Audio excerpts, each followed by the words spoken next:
So yan guys, good afternoon po sa inyo. Lilinisan ko yung tubigan nila Orange Boy. Linisan muna natin yung ano nyo, water dispenser Orange Boy.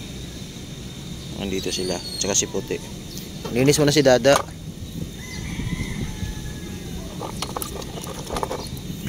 Doon muna kayo. Buksan ko lang to. Ganda naman ng ano ni Orange Boy.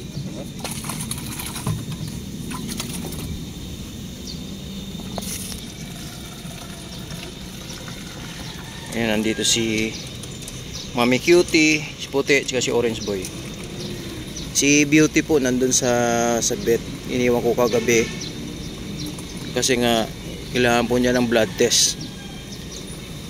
Pag okay po yung result ni Beauty guys, ano yun, pakapon ko na po siya. Kailangan po kasi na kailangan po na naka blood test. Ayan, kasi pagka halimbawa hindi natin i-blood test guys, tapos anemic pala si Beauty or may problema sa atay or sa kidney, baka magkomplikasyon po. So kaya pina-blood test natin para malaman natin kung okay yung ano niya, kung okay po yung malusog po siya, para magamot kung sakaling may diferensya yung kidney niya or atay niya.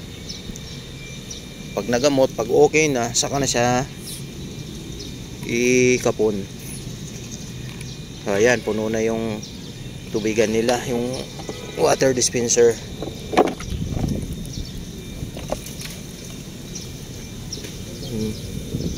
Dali natin dun. Huwag na kayo, wait lang. Ayan na, tumulo na oh.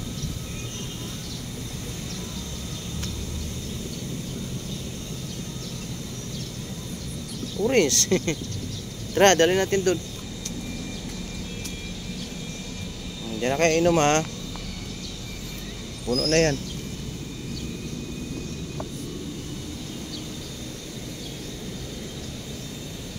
Yan, inom na yan sila dyan.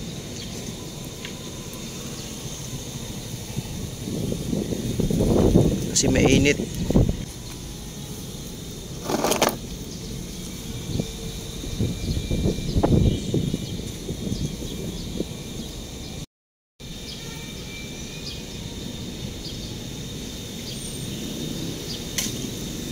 Ayun na, uminom na po si Orange Boy. Uminom na siya ng tubig.